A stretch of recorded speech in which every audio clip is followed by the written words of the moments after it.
Welcome to the Wed Pro podcast, the podcast for Wed Pros no matter their stage. We are your hosts, Katie and Roxy, and this is the Wed Pro podcast.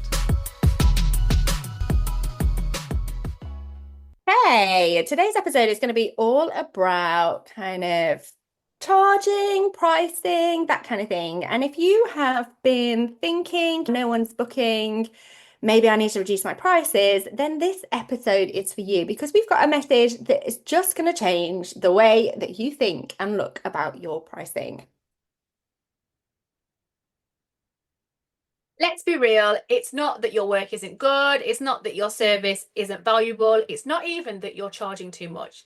It's that you're probably not communicating the right things in the right way to the right people. Yeah, and this is one of those things that we see all of the time, see over and over again with wedding pros. You've raised your prices because cost of living, talent, experience, and that's absolutely fine. But then bookings dip and you start to panic. So today we are going to unpack why that's happening and more importantly, how to fix it and why the answer isn't, and I repeat, isn't lowering your prices. It's about leveling up your communication, but also your confidence at the same time as well. Yeah, I just want to put a little caveat in here because what I can hear sometimes is raise your prices, not pricing for your client, raise your prices. People will assume, make assumptions about you based on your price, which is true. So like the advice out there is to raise your price, like that's going to fix everything. And it isn't. Maybe you should go because that's not just the answer, is it? It isn't the answer to just raise your price and then everything's going to be wonderful. But I want you to just open your mind to some of the things that we're talking about today. Like we're not going into branding, sales and all of that today. We're talking about pricing, we're talking about charging, and we're talking about this loop that tends to happen, how to break that, and really what you need to be doing to ensure that your customers and your couples are really understanding your value. And that comes with communication. And there is an unspoken cycle that so many wedding suppliers go through. You finally raise your prices, you get the confidence to raise your prices. You've been undercharging for forever. And we see this so often, don't we, Roxy, that wedding suppliers have been undercharging for forever. Mm-hmm. And then, boom, they finally raise their prices and then silence. I think when people raise their prices, they're like, okay, finally, I have arrived. I'm finally doing it. I'm doing it. And then yeah, it's tumbleweed happens. It can be a confidence knock, can't it? It can. You raise your prices and then your inbox dries up. And that naturally is going to make you start questioning everything. The little niggles like, oh my gosh, did I price myself out? Did I go too high? Do I need to now discount? Shall I drop it back down? Yeah, and it is easy to spiral. And, we've all been there in quiet moments of diaries. And, I heard this week, quiet moments in diaries. But before you slash your rates, you really do need to ask, did you communicate that price properly? Did you explain what's behind the price in a way that your customers can hear? It's not just about, I think with communication, people like listening and active listening are two different things, right? And speaking and giving information, it's a skill, right? And you need to realize that not everybody receives information the way that you are saying it. And just to prove this point, you could have a conversation, if you've ever had a conversation with somebody and then ask them to recall what was being said. And I bet in relationships, this happens all the time. They're like, what's been said? Husband. What's been said and what's been heard are two different things, right? So this is what you really need to understand. Did you communicate that price properly in a way that your couples understand? Did you explain what's behind it? Did you show why it was worth it? And you may think you are doing all these things, but if it's not landing and you're not making the sales, something needs to be looked at. Mm-hmm. So maybe you think you're doing it, but actually what they're hearing isn't what you're saying. Yeah. And it's worth remembering people are not just paying for what you do. They are paying for how it makes them feel. They pay for clarity. They pay for trust. If your content or website is not building that clarity and that trust, your prices will often feel scary to them, no matter how fair they are. Yeah. And I think as well, like you need to look at what you are selling versus what they're actually buying, And we talk about this quite a lot in terms of ensuring that you are talking about the benefits that they care about rather than the features that you're selling. Can I just pause here, Roxy? I think if we're going to talk about this, let's not go into loads of detail because this is like at a level of coaching rather than free content. And you need to really think about when you're communicating about what you're selling, doing it in a way of stuff that's going to make sense to the couple and stuff. Really consider what they're actually buying from you. If your packages are just bullet pointed lists, that's not selling, that's just listing with that. Like you've got to translate things into ways and information that your couples care about. Okay, so let's get practical here. And here is how to communicate your value like a pro. So here's 5 quick ways for you to communicate your value better starting from right now. Firstly, update your website copy. Stop writing like a robot and start speaking like a real human would, and use phrases that your ideal client would actually say. Look at your website from the eyes of your ideal client rather than, yeah, I think it's a good website. I think it's got good copy. That's great. But is it going to resonate with your ideal client? Can I just make a point there as well? Because a lot of people think that, they often have a marketing problem. Mm. And quite often they don't have a marketing problem, they've got a copy problem.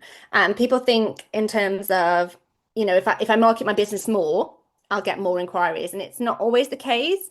I'd actually say quite often it isn't the case. And, when we look, this is why it's really important to track your numbers. But when we look at some of the clients' businesses that we work with, and we really want an understanding of what's going on. And when you track your numbers and you track that process, you track your inquiries, you track your hits, and you look at them regularly, you can start to spot patterns and you can start to spot anomalies. And that's what like we do. We come into your business and we look for the patterns and we look for the anomalies and we look for the things that are going to make the difference in your business. Now, quite often here, people feel they've got a marketing problem, that they're not getting enough inquiries and it's a marketing problem. I don't want you to discount that actually good copy falls into sales, really, and Yeah. that's what's going to get people to buy from you. So you need to not be neglecting your copy. And if you're somebody that isn't good with copy or struggles with copy, reach out, get in touch. We can put you in touch with a few good copywriters that we know, but also as well, we've got some tools that would absolutely be able to help you with sorting that out and smashing the copy for your business because there's no point, and we spoke about this in a previous podcast, isn't there? Like, there's no point pouring more leads into the top of the funnel. There's no point fixing the marketing problem or throwing more money at ads or more time on socials, No thinking, point turning that tap on more if you've still got holes in your buckets. yeah, still got holes in the buckets, like Still turning, got that leaky bucket. yeah, there's no point because as they come to you, they're not going to convert. So That's the it, cost, because the more of cost the is, same is just going to happen yeah, over for and over sure. again. So That way. number two, let's move on to number two. So number 2 is add a pricing context. So even if you don't list your full prices, give a starting point and explain what that includes. No one likes a surprise with that one. Thirdly, show the process. Explain how you work. So what happens when they inquire with you? What happens after that? What's included? What is that experience gonna be like? You can also highlight the transformation that you are going to offer with them buying into your services or products. So what will they feel like after working with you? At ease, taken care of, like their best selves, like the best wedding that's ever been out there. Lastly, as well, use testimonials to reinforce. So use client reviews that speak to the experience, not just the end result. And the thing with testimonials is there is such thing, it's all right getting a testimonial, but you want to get a good testimonial that is saying the right things, that is hitting the right notes, and they're the ones that you want to pull from, not just, oh, they were great. That's fine, but we need to be doing That's that. not gonna sell for you. Like No. the best sellers will be testimonials that sell for you. So things that help your couple to paint that picture, things that help them imagine what it's going to be like to work with you on their wedding day. Okay, let's talk about the cost of undercharging and what people tend to feel that undercharging kind of feels safer. Like they feel like it's a safe space to sit in Yeah. until all of a sudden it doesn't. And that is very, very true because when you're undercharging, you start overworking, you take on too much, you start to resent clients, and the quality of your experience does suffer.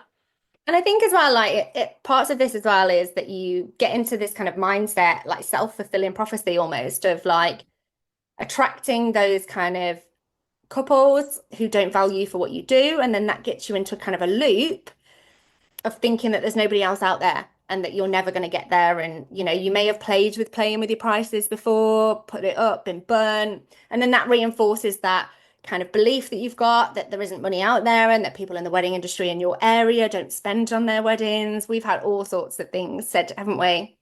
And what Yeah. we always say is, it's not your price. It's never your price. Like, No. that's not why things aren't gelling for you. It's not your price. You know, you don't want to end up just attracting price-focused couples who, at the end of the day, are only going to go with the lowest price. That's not for you.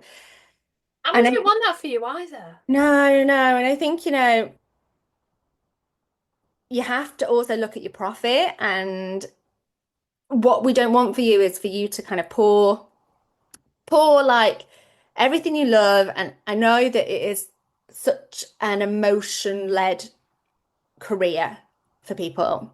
Like it's so emotion-led. We're being put in charge of a lot of emotions and a lot of responsibility, and you have to be incredibly passionate Mm-hmm. to be in this industry. But that's not to say the people who make bread aren't passionate about bread and they're making money. You know, like Warburtons are very, very passionate about bread, right? Am I passionate about bread? No, because I can't eat bread. But Warburtons are happy. Roxy's lolling her head off. Oh, it's The Friday for us analogies that come today. into Katie's brain. But I think quite often, whether you're admitting it or not admitting it, some of the things that we tell ourselves is, oh, I love what I do, so it's not about the money. And I challenged a client on that before, like a Mm. client that said, oh, I love what I do, it's not about the money. And I said, oh, okay, then will you come and do this for me for £20? No, no. Oh, okay. Will you come and do it me for £200? No, like, no. And I was like, come on, it is about the It money. is. It is about the money, and it is okay to love your work and make money. And those things can go hand in hand. And quite often, I think there's this belief that because I think the like narrative is, isn't it? Oh, I really love my job. It doesn't feel like making money. I really love my job. It doesn't feel like work. That somehow speaks to this part of us that doesn't want to charge our value and charge our work. Yeah, definitely. And Yeah. when you sit in this space and you tell yourself these things, it just comes back up and up and up for you because it reinforces those beliefs. And I And think I think we forget as well, like if we take, self-employment, working for yourself versus working in a career where you would progress over the years, you would climb sure, the ladder, you would get pay rises, and that comes, you would learn more yeah. experience. So the same needs not like it needs to apply for working for yourself as well. And what's even better is like you get to be in charge of that, so you I can think set that that's it. narrative. And this is it, like you can't just whack your price up. Like that's not what we're saying. And you know, we mentioned it earlier on in this podcast, but it's not just about putting your price up and thinking, oh my word, everything, all the ducks are gonna like flow. Wouldn't that be great if you just be like, do that one thing and then ding ding ding ding. The roll-on effect. Yeah. And it usually is just a couple of things that we need to tweak. But you know, things over here speak to this part over here, and it's like a cog that kind of like starts to work like a marketing machine, right? A sales machine. And people saying that they want to be accessible in the industry, you can be accessible and still make a profit. And being affordable does not mean being unprofitable. And there's no badge for burnout, right? There's no badge, there's no one patting you on the back and appreciating you even more because you killed yourself to do that wedding. And actually, when you take on too many clients, you do your clients a disservice. You do your couples a disservice. Before we increased our prices, it did make me feel like mega uncomfortable. But I think what kept me in that loop was probably like my money mindset. So maybe as well, there's a lot to be said about that mindset around money in general. And I wonder, us in the UK, is it like a British thing where we like to like be like, oh, like I love Stiff my upper lip. job. Bit stiff upper lip when it comes about pricing and money. I Hmm. just want to pull you to a book that I read a couple of years ago. It's called Oversubscribed by Daniel Priestley. And one of the main focuses of that book is in terms of you working out how many customers, how many clients can you take on until you hit your oversubscribed point. And what that means is that we can't just take on more clients and take on more clients and take on more work and take on more work and still keep the same level of quality and same level of service, right? So it's about looking at your business and working out what does it mean? What does it look like if I'm oversubscribed? And he doesn't think being oversubscribed is a bad thing, but it's about having processes in your business so that you can facilitate the clients. And he builds it up in a way so that you've always got like a repeatable system so that yes, you're the best, you've got a lot of clients, you're pricing right. But let's say your oversubscribed point is 25 weddings a year. If you take on more than 25 weddings a year, that's when the quality and the service will dip, right? So then it's about having things like good communication, you know, good ways, good nurture systems, good ways to keep leads, good systems in place to book quickly. Because if you get a space, it books quickly. And oversubscribed business, you know what it's like. The businesses that appear to be super, super busy, everybody wants to work with that business, right? Because there is nothing like what the crowd's doing. And if Yeah, it's like the yeah, yeah. queues, it's like the queue for the restaurant, isn't it? Like there's a big long queue for the restaurant, and you think, oh my God, that must be the best restaurant. Whereas the one next door is absolutely empty. Or the queue for the donut stand, like, oh God, they must be the best donuts. That's what like Daniel Priestley's kind of messages in that book and sharing kind of ways for you to be able to position yourself like that. But one of the things that we did, and I actually did it on the plane. I don't know if you remember, Roxy, I did it on the plane going to Mallorca when we went to go and see a client in Mallorca. Hello, client in Mallorca, lovely client in Mallorca, you know who you are. Yes, I Um, do remember you like yeah, scrolling down I some was stuff. I was working out like what is our number in all of the different things that we do, how many clients means to us to be oversubscribed. What does that look like? What systems can we put in place if we are full to ensure that we're nurturing people to kind of still want to work with us when a space becomes available? But also, what is that tipping number for us where we're going to say, no, that's too much. And it's important for you to know so that you don't overstretch yourself. And when you overstretch yourself, that's when your service isn't as good as you want it to be. That's Yeah. when your service suffers and ultimately your clients suffer. So, you may have like massive aspirations to have a massive business, and that's absolutely fine. But at the point where you know you're oversubscribed, then it's about, okay, what systems do I have in place that's going to make this easier for me to facilitate this? Do I need a bigger team? Do I need to pull in somebody to look after my social media so that I can take on another wedding? And is there any profit in that to do that? Because without looking at this stuff and thinking, right, this amount of weddings equals this amount of money, and yes, I can make that work, and this amount of profit, it doesn't, it's just a mess. It's just a big ball of mess. They're throwing more kind of mess into it and more numbers into it doesn't necessarily mean more success, right? No, And totally if, doesn't. Yeah. yeah, and if you are listening and thinking, I actually don't even know if my prices are profitable, we have got something for you. We do indeed. It is called the wedding. I mean, it's a fancy name, the Wedding Business Pricing Calculator. That's what it says on the That's tin. what it says on the tin. And it's the tool we use with all our coaching clients to help them finally get clear on what to charge. So it's a lovely little handy tool. Okay, so what it does is it helps you understand your numbers. So if you're somebody that, big scary accounting terms are very difficult for you, Maybe you're somebody that doesn't really look at your balance sheet that often, or maybe, and I have definitely been in this position, and only this year, actually, after quite a lot of years in business, do I finally understand what all that jargon means. But if Mhm. you're somebody that is sitting there thinking, I know I'm making a profit, but I'm not quite sure how much. I'm not quite sure how much profit I'm making on each wedding. Well, this is what it's actually going to do. You put in your numbers, what your costs are, what hours you're working, and boom, it gives you a real sensible idea of what's going on in your business, and it'll show you whether you are profitable or not. And then it lets you play around as well with the numbers to see where you need to be profitable. So is it an extra wedding? Is it putting what happens if you put an extra £100 onto the weddings that you are charging, or an extra £300 onto the weddings that you're charging? So it really helps you to understand, and it's a massive eye opener in terms of where you actually sit and how profitable you actually are in your business.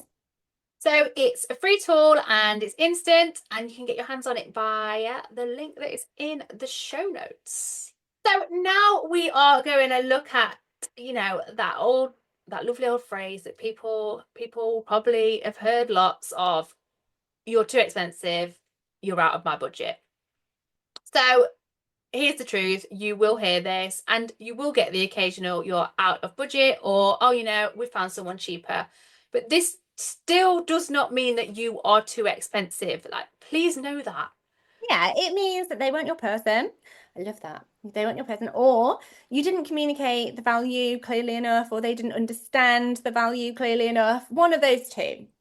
But none of those mean drop your price. Please do not do that. So when someone says no, instead of like shrinking, just ask yourself, okay, did they understand the benefit of what I do? Did I show what makes me stand out and different from the rest?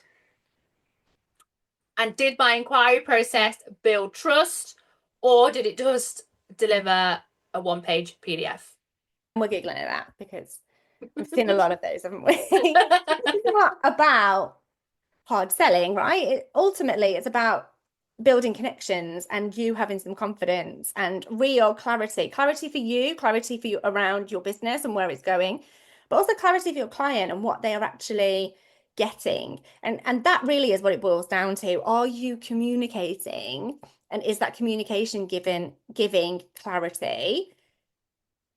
And then when it does, you will build connection, and it's a lovely little self-fulfilling circle prophecy that we've just completely eradicated from the negative one we had 10 minutes ago when you first started listening to this podcast, or 20 minutes ago, probably an hour ago, the time it's taken us to record this one.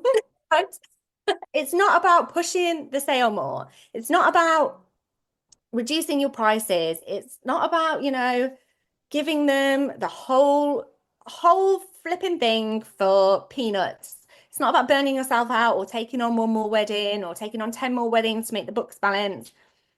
It's about connection, clarity, confidence. Uh-huh.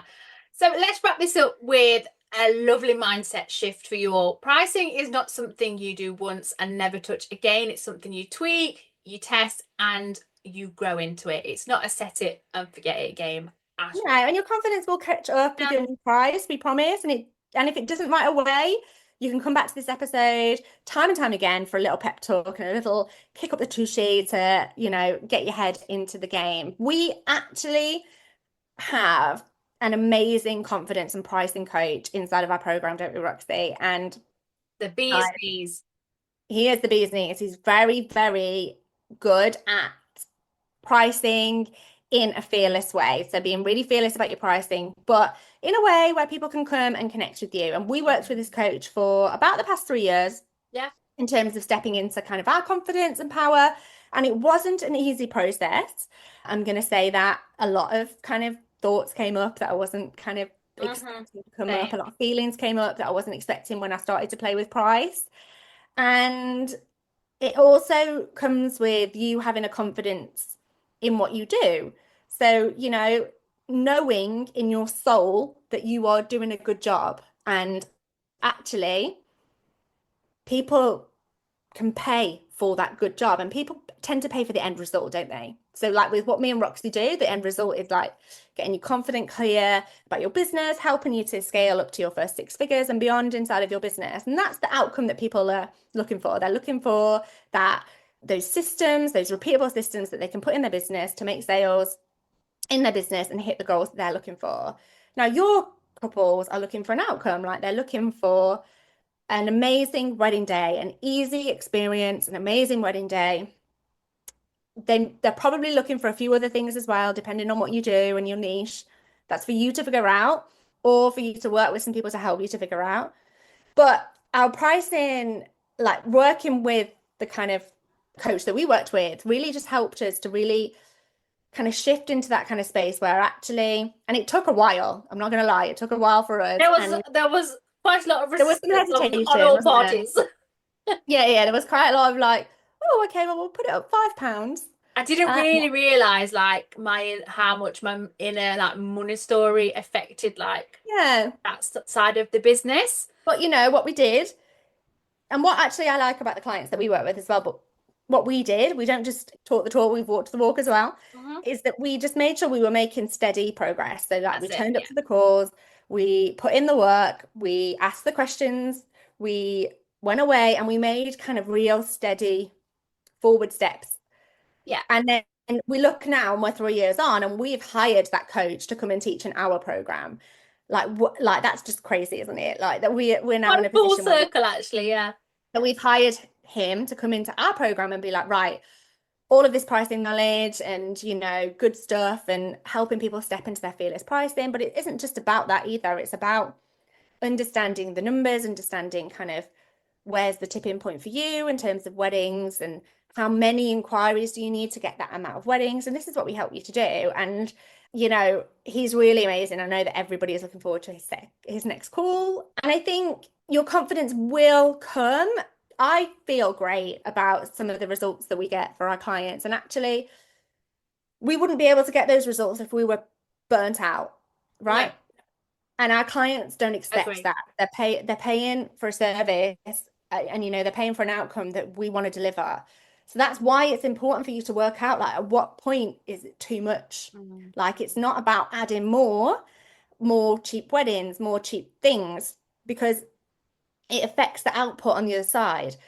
And then the results come, or the worst results come. So for us, that looks like in our business, we have a quota of the amount of clients that we can work with.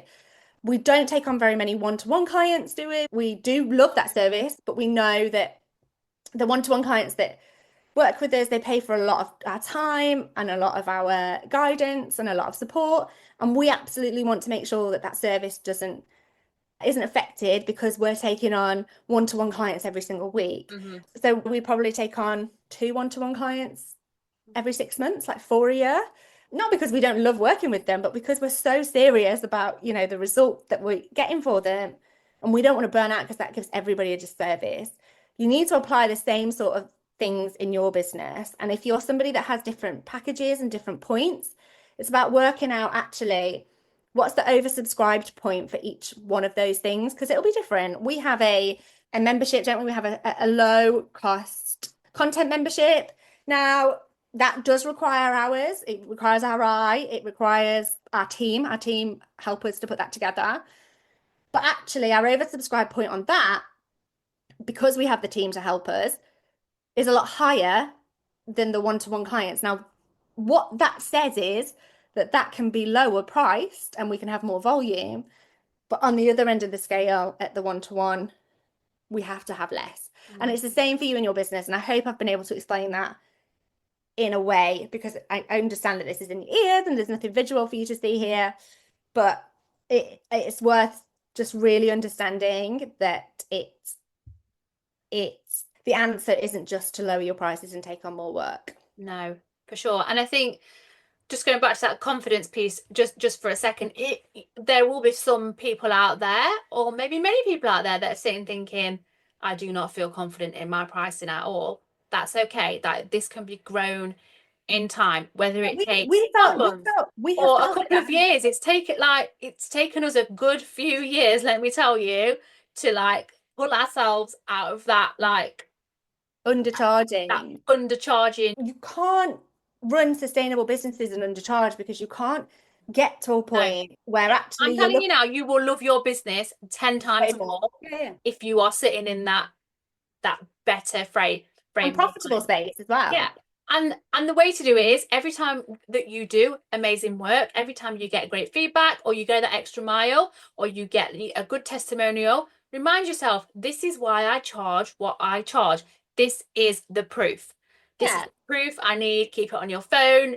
Go and look at it all of the time. Like feed your feed your mind with that good positivity and the confidence will come. 100% will. And Trust me. you have to price for the business and actually do the work for the business you want to build, Mm. not the one that you're scared to outgrow. Right. And this is why it's so important for you to really look at where you want this to go. So if you're listening and your bookings are down, maybe your confidence is shaky and you're questioning whether you are charging too much, just like put the brakes on, pause for a minute. Yeah, ask yourself, are you actually charging too much? Do you know that to be true? Or are you communicating a little bit too little or in a way that your clients don't quite understand? I think because, once you've learned how to show your value, speak to the right people and price with purpose, everything can change. It will all come into alignment. Yeah, you don't need to lower your prices. You need to just raise that communication game, and we are absolutely here for it. We're here to help you. If Mhm. anything has resonated in this episode and you're like, oh my word, girls, I'm a little bit stuck, feel free to reach out to us on Instagram. We're not, you know, we're not We'd like, love to hear from you. yeah, we're not Good. voices just in your ear. No. Like we're very involved in our business. We're very involved with you guys, and We it's a always have time for you, honestly. yeah, it's a thought, a question, a statement that we've probably felt ourselves. It's not stuff that we don't go through too. But if you're struggling with anything and you'd like to have a chat, we do offer a few like free calls every single week, don't we, Roxy? You can drop into our DMs and just say like the word confident pricing. Use the words confident pricing, drop into our DMs. We'll know what you're talking about. And we can have a little chat, like have a little chat about how you're feeling, what's going on in your Yep. business and give you just a few little pointers. Please, please, I know that when I put this out there that we're going to get inundated with DMs. So please do bear with us, but we will get round to absolutely every single one of you, we promise, but please do not expect you will get like a little reply, but you may not get a total We personalized have a reply. We will busy inbox. yeah, we will get back to you. And remember to go and download that calculator. Have a little look at what the numbers are saying to you. The numbers do not lie. And actually, there is confidence in knowing your numbers as well. So please don't be scared about going and having a little look at that.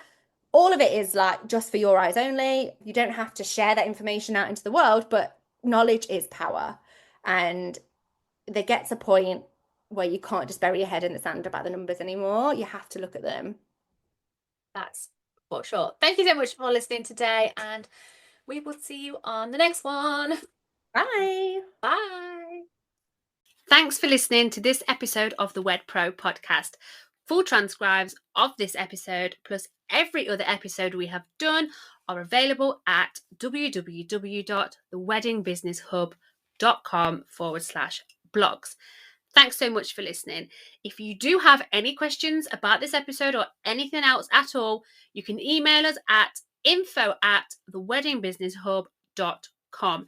And if you are loving our episodes, which I know you are, make sure you hit the subscribe or follow button so you can stay updated with any new episodes that land. We look forward to seeing you on the next episode.